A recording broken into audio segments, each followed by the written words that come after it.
Welcome back to Unbroken Arrows. I'm Catherine. And I'm Greg. And today we're kind of just going to go over a modge podge of things. I do believe it's a hodgepodge of things. What? Yes, hodgepodge. What? Not a modge podge, a hodgepodge. Okay. But one of the things that we do want to talk about is the fact that we did miss a week last week.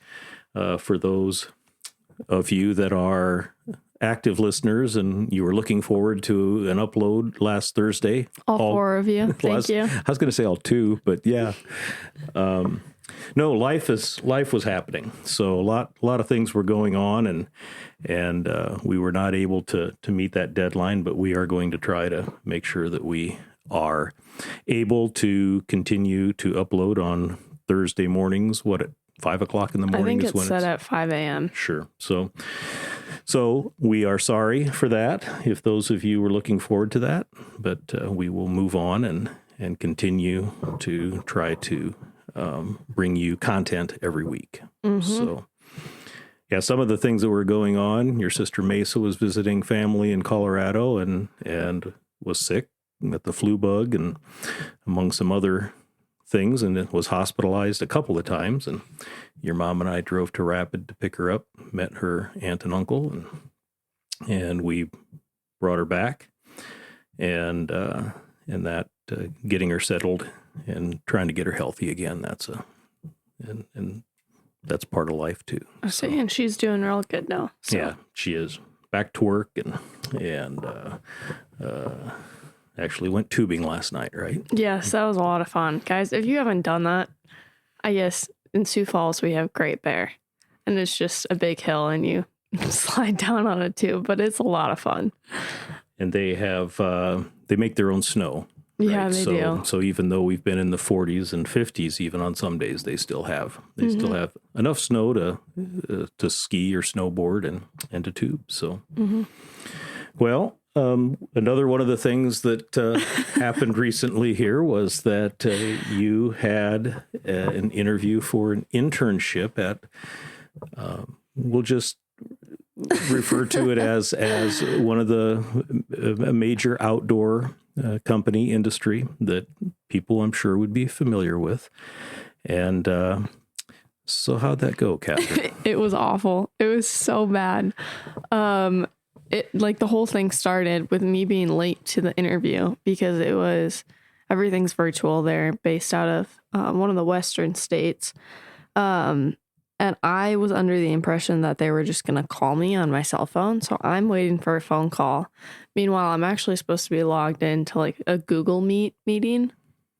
Yeah. So finally, when I figured that out, I'm super flustered. I forget everything that I've ever learned.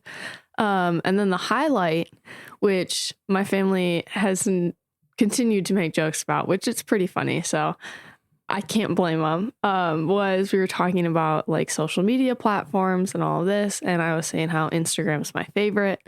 I just enjoy looking at people being creative and posting, whereas sometimes TikTok is just mindless scrolling.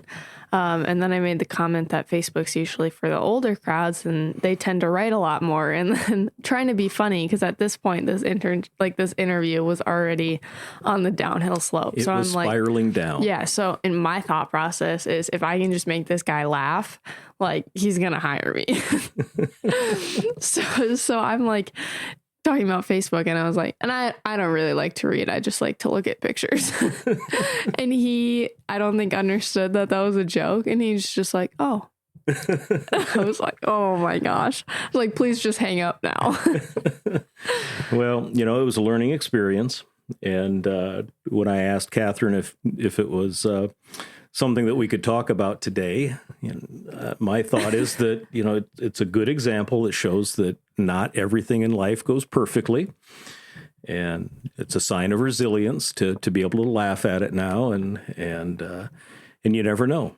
It was so bad. Well, I think I shared with you the story that when I decided to go back into the classroom, I was interviewing and I was a teacher for 18 years and a principal for 12 and a curriculum director intermixed among that time. And I was interviewing for a teaching spot with an assistant principal who was going to take over the building and the curriculum director. And I realized halfway through that I had turned the table and I was interviewing them. And when I realized it was like, I should just get up and leave because there's no way they're going to hire me. So it happens. So, but you never know. My goodness. You never know what's going to turn up. Maybe he realized it was a joke after we hung up and was like, you know what? She is really funny. I think we should just hire her. There you go. We'll see. That's right. Well, the other thing that you, I guess, was it last weekend or 2 weekends ago already? But you went on the final pheasant hunt. Yes. Of South Dakota with your brother AJ and a group of friends. So how'd that turn out? That was a lot of fun. It's been a while since we've had a final weekend pheasant hunt that was like upper 40s in temperature. Saturday, we limited out an 8-person limit by like 2:30. And that was a lot of fun because it was a smaller group of family for the most part, or family friends that I've known my whole life. And then the second day, you're hunting the same pieces that you hunted the day before, so it's always going to be a little bit slower. But we had a couple of different friends come out, and that was still a lot of fun. We ended up with a 7-person limit, about 3:30, 4 o'clock. And we had, I think, 9 people. So we didn't quite make it there. But again, it was 45 degrees. It was almost too nice to be pheasant hunting because the birds could just kind of be wherever they wanted. They're not having to be tucked into any cover or anything like that. But we had a lot of fun. So, and for our Nebraska listeners, they don't start hunting in South Dakota until 10 o'clock. 10 o'clock in the morning. So that means that first day, if you had it by 2:30, that's about a 4-hour hunt. 4 hours, yeah. And like I said, that was so much fun. It's been a while since it's been 40 degrees, and we've been able to get birds like that. So, and I do have to poke a little fun at your boyfriend, Nate, because, you know, as I'm going to describe it, it's going to be a little bit different than probably how it actually happened. But in my mind, as he told me the story, there was one drift in the entire field and he tried to drive through it and got stuck. So pretty much. So no, that was actually, that was day 2. And it was actually a guy from work, and I'm guessing that he's going to listen to this because he said he's listened to the podcast before. Hadn't really ever hunted with a group like this. So it's Nate and his name's Brand. And Nate gets stuck in this drift and looks over at Brant and goes, "Run." And Brant's like, "What? Like, why are we running?" But yeah, that was pretty funny. It was, I'm going to have to say it was a Dodge Ram that got stuck. I own a Dodge Ram, but Nate, I haven't been stuck yet. Just saying. This isn't the first time Nate's been stuck either. So. Oh, new information. Well, you and Nate also went shed hunting. We did go shed hunting. And describe what shed hunting is for those that really don't understand it. Shed hunting is basically going for a little hike out where deer usually are and seeing if you can find the antlers from the past year. And why are their antlers just lying on the ground? Because they shed their antlers every year. Do all deer shed their antlers every year? For the most part. Every once in a while you'll get a goofy one that for some reason didn't shed. You'll see pictures of them like online. I've never seen it, but it'll be weird situations like that. But yeah, most deer, all deer shed. And was your shed hunt successful? We didn't find any fresh sheds.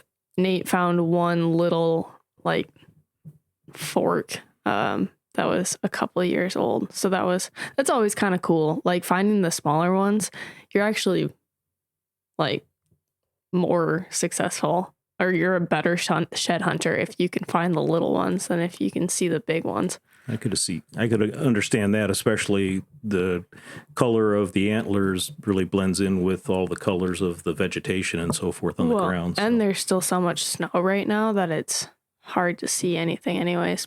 And are there rules to shed hunting? I mean, just somebody that I could remember years ago, one of the assistant principals I worked with was reminding a kid about a skull that he had that, you really should have a tag for that.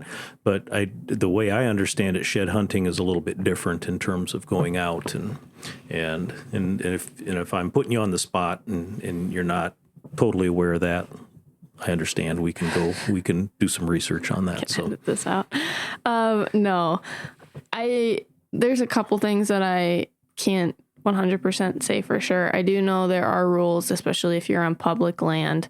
For the most part, taking sheds is completely legal. There's a couple of areas, like if you're in any of the like caves in the Black Hills they're national parks, but you have to pay for entrance and things like that.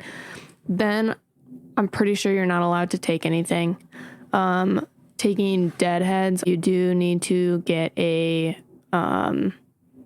salvage tag, so a permit for that.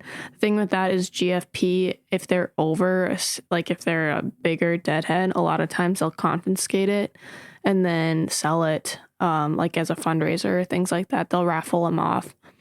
Some of the things that I wanted to mention today are the things that you can be doing now, kind of in the lull between now and turkey season.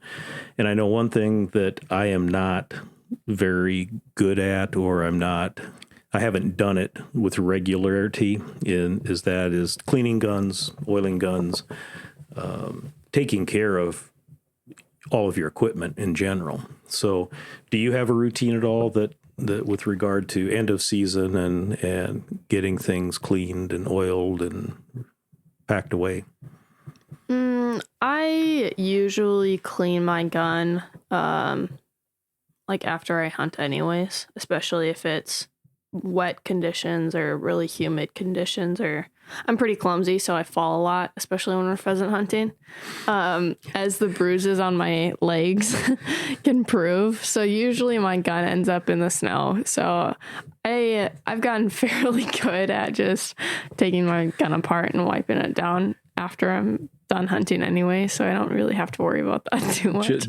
Just for anybody that might be hunting with Catherine in the future, remember that she falls quite often, so maybe you want to be a little bit further away from her. Yeah, no, I'm pretty clumsy. I get excited and just don't look at where I'm walking, and then end up tripping on sticks, and sometimes I just trip on the air. It's like I don't know, I just fell. So well, it's good to show that we're just not perfect. That's a good thing. Definitely not perfect. One thing I learned this year is I waited too long to take down my ground blind, and so I have some snow damage. The stakes obviously were frozen in the ground after 2 weeks of below zero weather, and the snow damage was completely my fault. So I've got some repairs to make on that. And really, I guess I have to make some decisions in terms of how long or how late into the season I'm going to hunt and what tools I'll use. As a ground blind, it probably wasn't the best idea for me to use that late unless I maybe was going to hold it down with cement blocks or something like that. I don't know. I've lost a couple of ground blinds. It happens. Well, it does.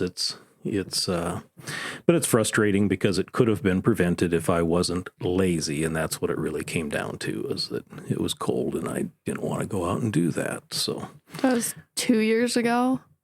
Nate and I broke 2 blinds. One was his dad's, which I felt really bad about that. But we were same kind of thing. We had it out late season and ended up snowing a bunch and collapsed in on itself and was destroyed.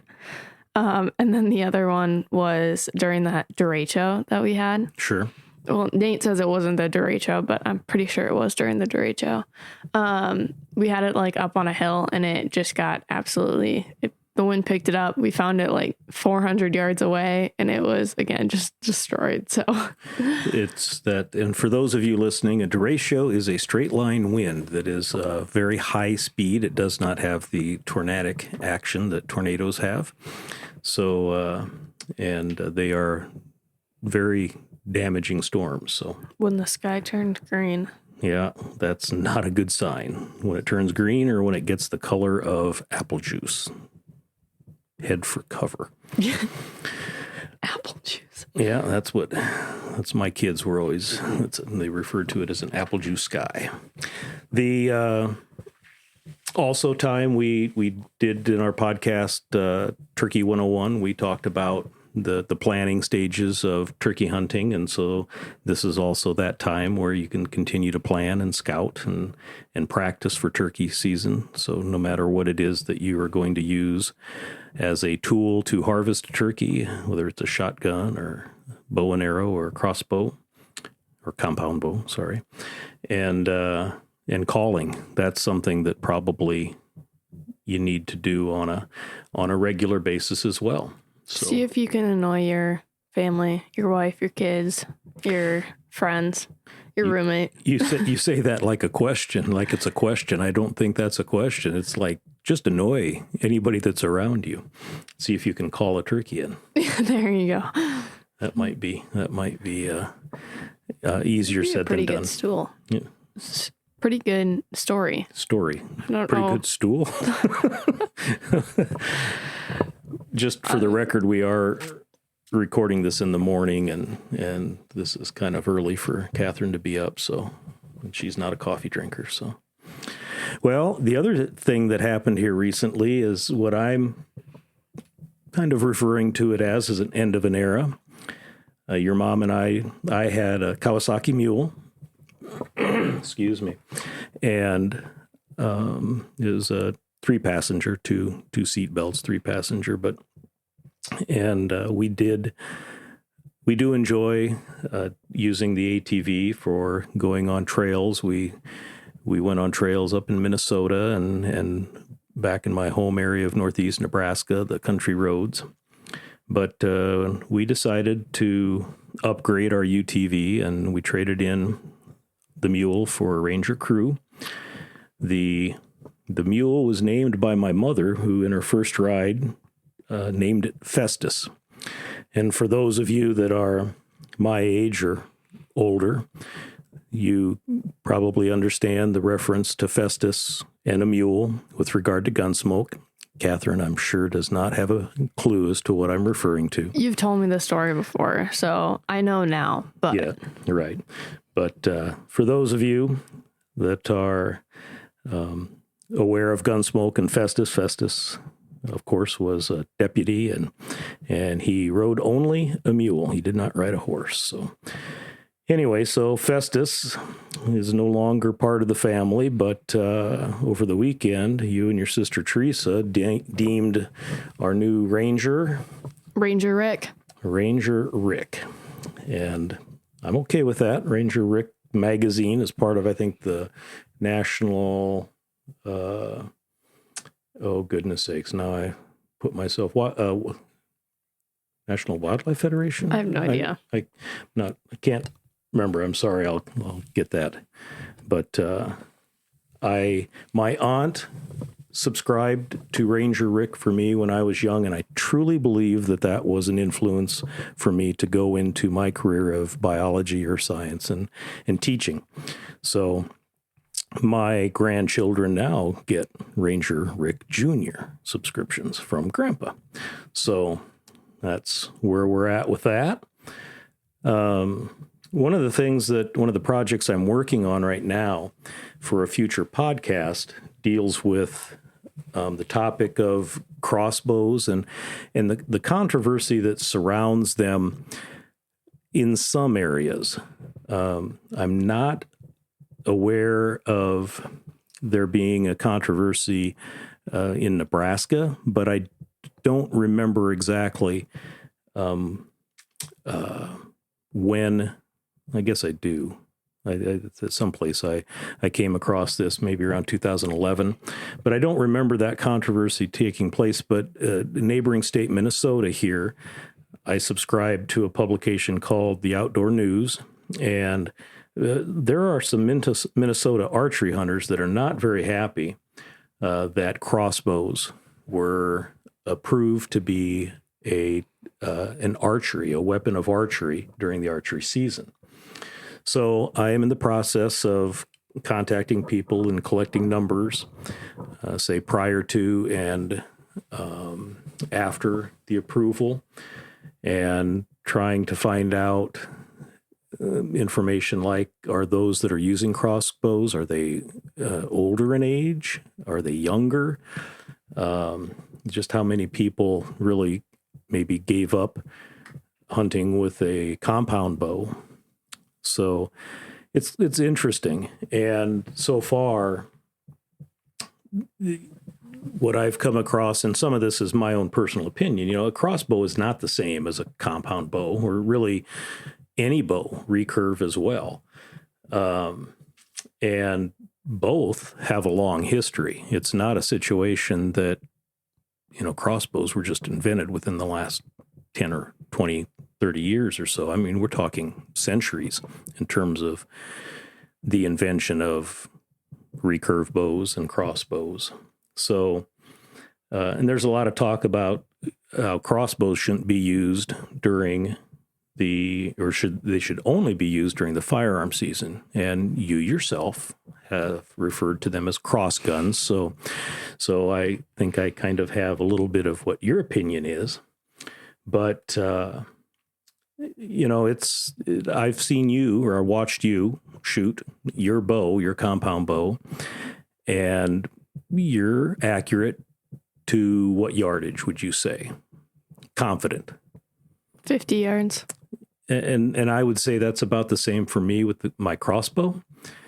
And I think that some of the crossbows can be accurate to 100 yards, which I just cannot believe some of the tension that has to be the potential energy that has to be stored in that in order to get a bolt that far.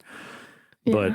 But so anyway, there's a lot of talk in the Minnesota public opinion type areas that crossbow should only be used during the firearm season.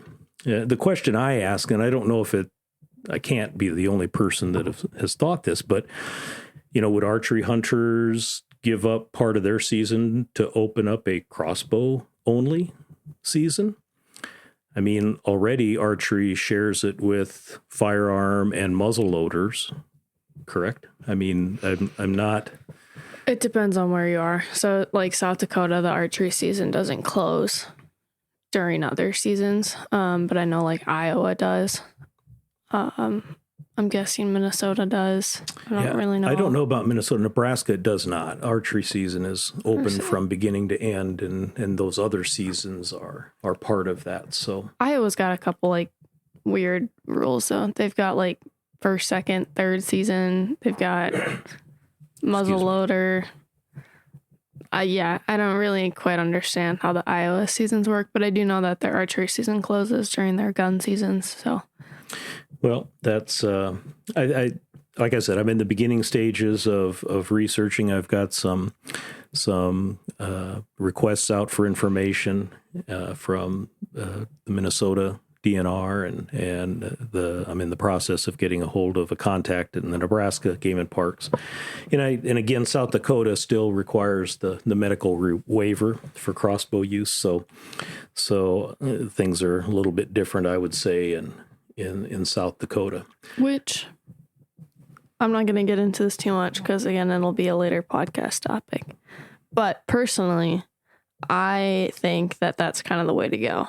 Like having either you say like 60 and older, or have a medical reason to not be able to use a compound bow. Okay. And just to be devil's advocate, then why can anyone that's within the range or age and have had hunter safety use a rifle? It's a different season. Well, you get 3 weeks in South Dakota? Like I said, archery is still open. So the thing about archery season, why people want to do it, is because it's open for so much longer. Because you get an extra 3 months of trying to get a deer, where people who don't, this isn't always the case, but sometimes it is just people that don't want to put in as much work that you need to do with a compound bow. That is an opinion. Yes, that's why I'm saying it's not always true. Right. But the thing is that, like, I work in an archery shop, right? You buy a crossbow, you sight it in. Depending on the crossbow, you shoot it at, so like the Raven, the sequence is you shoot it at 20 yards, you go out to 50, 20 or 30 yards. You go out to 50, make sure it's dialed in, go back to 20, make sure it's dialed in, go to 50, make sure it's dialed in, you're sighted into 100 yards. You don't ever have to shoot it again until you're out in the hunting. Where with a compound, there's a lot more that goes into it. For the most part, you sight in every 10-yard increment. And then instead of just looking down a scope and pointing and shooting, there's way more to the shot process. Well, I think this is a good example of how this will be a future podcast and how you have differing opinions. So I'm looking forward to that, because I think that sometimes we are maybe a little bit tunnel visioned with our thoughts, because one of the things I am researching is basically public opinion when compound bows, because compound bows really have a much shorter history than crossbows or recurve bows. We're talking late 60s. And, I'm wondering if there was any controversy there to the purists in recurve bow hunting and the fact that this compound bow gives you unfair advantage. And again, I enjoy hunting, and I do like the fact that I can use a crossbow and hunt for a longer period of time. And you can attest to this. I'm not out trying to harvest as many deer as possible. It makes the hunting a much more relaxed adventure, as opposed to being a firearm hunter. And in Nebraska, you've got from Saturday, basically it's a week, 2 weekends in a week. And so, everybody's really focused in that time to harvest their deer. And although that's fun, I'm sure, I just haven't done it that much. So anyway, so a future topic, and I would hope that this would be something that would be of interest to some of our listeners at least. And if nothing else, you'll have to tune in to listen to Catherine and I go back and forth about it. So, argue. See if we start throwing punches by the end of it. That's right. If you hear something going on, some shuffling, and we'll probably leave that one unedited just to make sure that people don't think that we're... But the research, there's a lot of reading that's involved with that. And unlike Catherine, who just likes to look at pictures, I enjoy reading. Is it too soon? No. Okay. But there are state publications that people can subscribe to that have a variety of ideas for outdoor activities, and I'm just going to focus on South Dakota, Nebraska, and Minnesota, and they're excellent. I've read all three or experienced all three, and the Nebraska Game and Parks has what is called Nebraska Land Magazine, and I'm not poking the bear here. The photography in Nebraska Land Magazine is one of its draws. It's just absolutely amazing. And the material in it is good for anybody that is a outdoorsman. The South Dakota Game Fish and Parks has what they call the Conservation Digest, and you can subscribe to that. Also, a wide variety of articles in it that can provide ideas for activities during all times of year. I think that one's published quarterly. And then the Minnesota DNR publishes the Minnesota Conservation Volunteer, and that also is a very excellent publication that I would encourage you to look into any type of subscription. And those obviously just aren't the only ones out there. So we try to pre-plan as much as we can with regard to our podcasts. And again, we've made this request to our listeners. If there are certain topics or things of interest that they would like us to research or to have as a podcast topic, we would entertain those suggestions. And again, we can be reached at what email address, Catherine? You're putting me on the spot. Unbroken Arrows at Unbroken Arrows Podcast at gmail.com. Correct. And then Instagram at Unbroken Arrows Podcast. Okay. So, or on our website, we have a handy dandy little tell us your thoughts. That's right. And that is unbrokenarrowspodcast.com. Mm-hmm. So, but the podcast, future podcasts, we have interviewed a gentleman by the name of Marty DeWitt. He's a local photographer here in the Sioux Falls area, and he primarily takes wildlife and outdoor photography.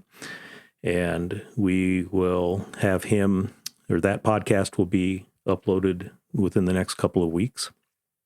Greg Wagner of the Nebraska Game and Parks will be interviewed for a future podcast.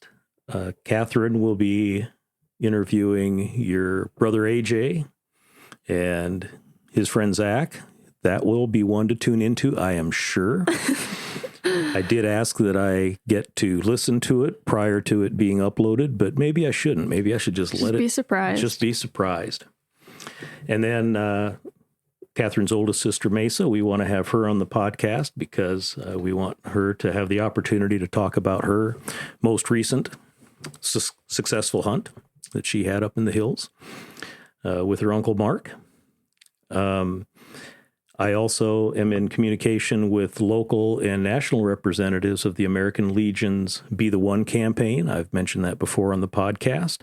It is there to assist people in being able to start conversations with veterans with regard to, do you need help? Where can you get help? Let me help you in any way I can. And then on kind of a similar topic, we will be interviewing a gentleman by the name of Mark Richardson, and he is part of the Wisconsin-based Take a Vet fishing program. And I came across this program, and it is very interesting, and it's open to veterans not just in Wisconsin. Some of the different state programs are for residents of that particular state. This one is not, so anybody in the area here would, a veteran that would like to be, or to get some information on this, should be able to tune in on that particular program. And again, I'm not trying to say that there are only programs that I'm not going away from our local area, because I know that the Pheasants Forever has a veterans program in conjunction with the South Dakota Game Fish and Parks, and that's something that you can get more information on the Game Fish and Parks website at the Outdoor Campus, and that's where they talk about the different programs. Coming up is, and if you listen to our podcast with our guest Bob St. Pierre of Pheasants Forever, the Pheasant Fest and Quail Classic is coming up in March 1st through the 3rd in Sioux Falls. And you're going to be there, right, Catherine? Yes, I will be at the Shields booth with my brother AJ and one other gentleman from Shields. And we will be there Friday and Saturday. Yeah. And if I remember the sponsorship levels, I do believe Shields is a diamond sponsor, which I know Bob mentioned that in our podcast, that Shields is a tremendous supporter of Pheasants Forever. And among many others, there are companies that are supporting this, and we really appreciate their support of the outdoors. One of the things that, again, to maybe revisit and give Bob a little bit of, he probably needs it. But anyway, Bob hosts a podcast called On the Wing, which is part of the Pheasants Forever program or nonprofit organization. And he had a podcast here just recently, and his guest was Dave Simonette, and he mentioned Dave Simonette on our podcast when we interviewed him. And Dave is the lead singer and part of Trampled by Turtles. And there is a concert, the 29th, the evening of February 29th, that Trampled by Turtles is in part supporting Pheasants Forever with that concert. It's kind of leading into the weekend. And the last I saw, there are still a few tickets, but not very many left. But I did purchase tickets for your mother and I am a Trampled by Turtles fan. So anyway, if you don't have plans that weekend, that would be a great event to take place. And on the Pheasants Forever website, you can access the schedule and see the different types of events there. And on our next podcast, we might be sharing a little bit of news about the Unbroken Arrows podcast and the Pheasant Fest and Quail Classic. So there's your teaser. Stay tuned.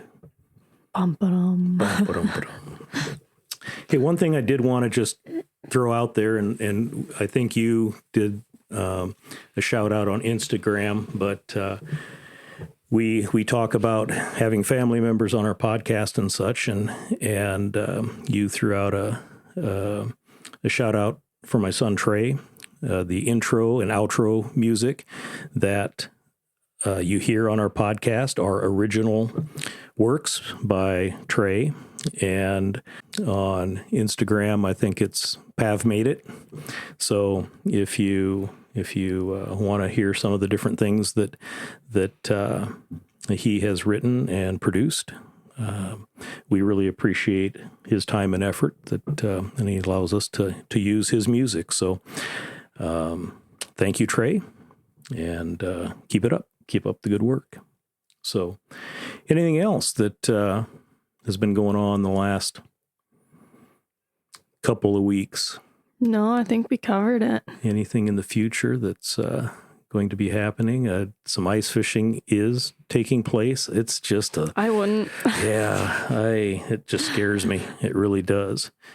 You can see, if you're driving on interstate or highways, you can see people in their ice shacks out there. And I'm about a 55 pound guy. And oh man, I don't know.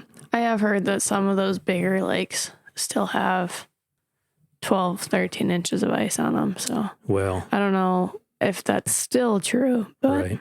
Do your research, because if you're going to go ice fishing, please do your research and check with the locals and the game and parks of the state that you're going to be in, because, ice is a funny thing. It can be 6 inches or a foot thick in one area, and 5-6 feet away from that, it could be 2 inches. So be careful. As we end, we like to remind people that if you or someone is struggling with mental health issues, the National Suicide and Crisis Lifeline is available by dialing 988, and they are there to help. So, to all our listeners, take some time to get outside, get outdoors, and experience its healing powers. With that, until next time. Thanks, Catherine. Thanks, Greg. We'll talk to you all later.